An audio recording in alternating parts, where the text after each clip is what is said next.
Two life sentences for 6-year-old Amantle Samane's rapist and killer. A massive earthquake in Afghanistan kills 800 plus and levels homes. And good news for Cape Town hikers, silver mine trails reopen after devastating fire. Hello, I'm Jane Dutton. EWN, in touch, in tune, and independent.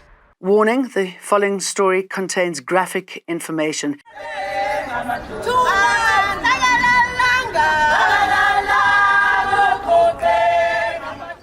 The man who raped and murdered 6-year-old Amantle Samane has been handed 2 life sentences. 25-year-old Pete Simao pleaded guilty to violating the child in October last year. He also pleaded guilty to murdering her, saying it was to conceal the rape. The child's lifeless body was found in Simao's shack in Orlando East, Soweto, where she had been raped. This court is of the view that the following are proper and just sentences in the circumstances. On count 1, the kidnapping of the minor child, you are sentenced to 2 years imprisonment.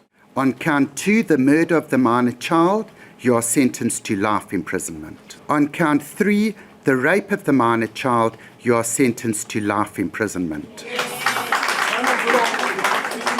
Accordingly, the effective sentence is life imprisonment.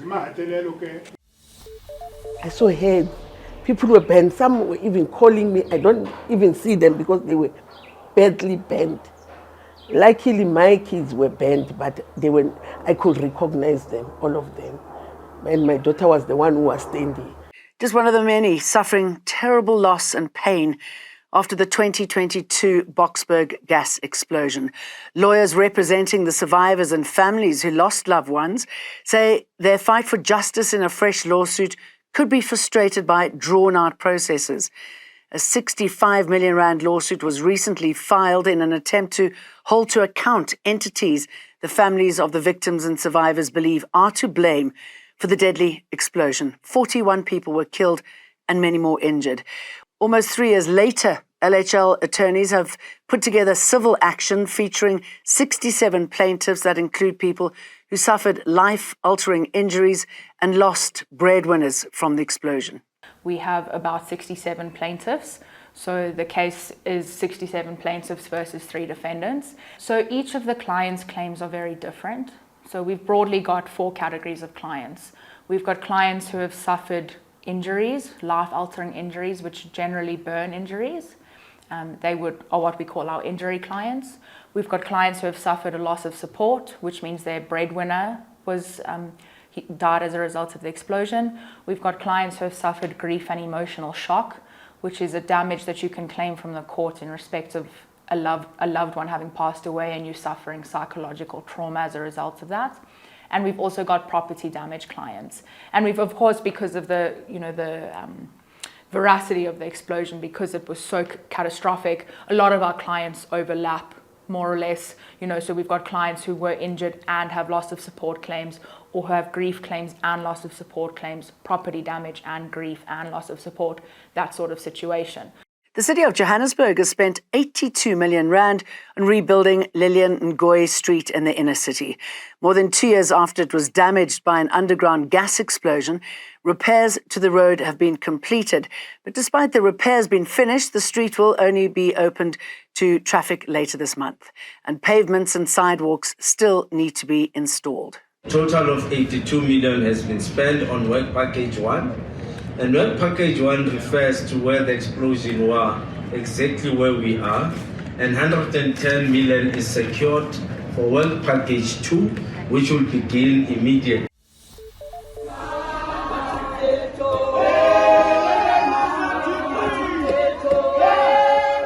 A legal battle over the discrimination of sex work is heating up. Sex Worker Education and Advocacy Task Team is urging the Western Cape High Court to cut down the number of legal teams in the case. Judge Andre Lagrange must now decide which of the 16 applicants will get to argue. Outside court, supporters protested against the criminalization of sex work. We have strongly believe that the case is in our hands as the advocates of the decriminalization. Coronationville residents are angry about water outages. Today, they've shown their frustrations. They tell us they've not had any running water for 4 weeks. Melissa David says she's furious about the behaviour of law enforcement officers. She's a constable Ndlamini. Constable Ndlamini took out her firearm. She has it. She took it and then she corrected me. She's Dlamini. She took it out and she pointed the community with the firearm saying, if you're not going to move here, we're going to shoot you. Ultra Park Primary School could finally get a rebuild with plans to complete a brand new school in 18 months. This follows last week's massive protests over the crumbling 85-year-old infrastructure. In 2023, mobile classrooms were brought in as a temporary fix, but parents have been demanding a permanent solution. Today, Gauteng Education MEC Matome Chilwane met with the school's Infrastructure Crisis Committee and promised a full demolition and rebuild.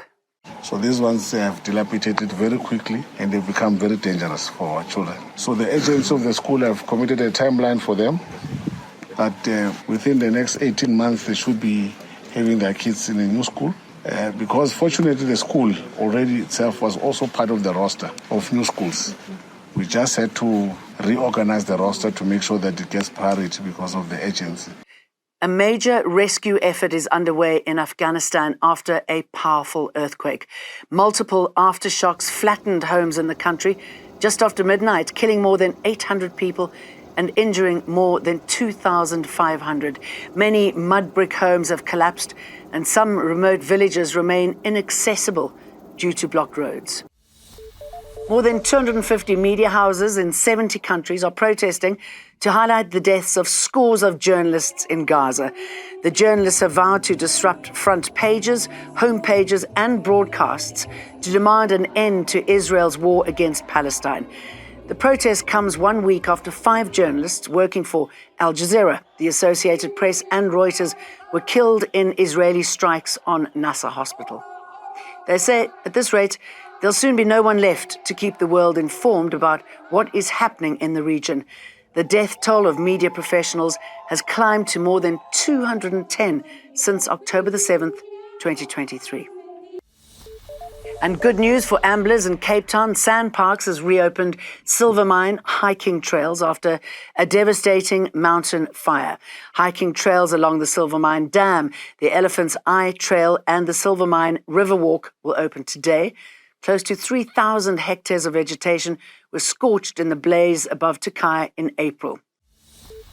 And we are still celebrating Sunday's incredible win as a Springbok woman made history with a groundbreaking victory over a top-tier nation. It was a powerful display of heart, determination, and national pride.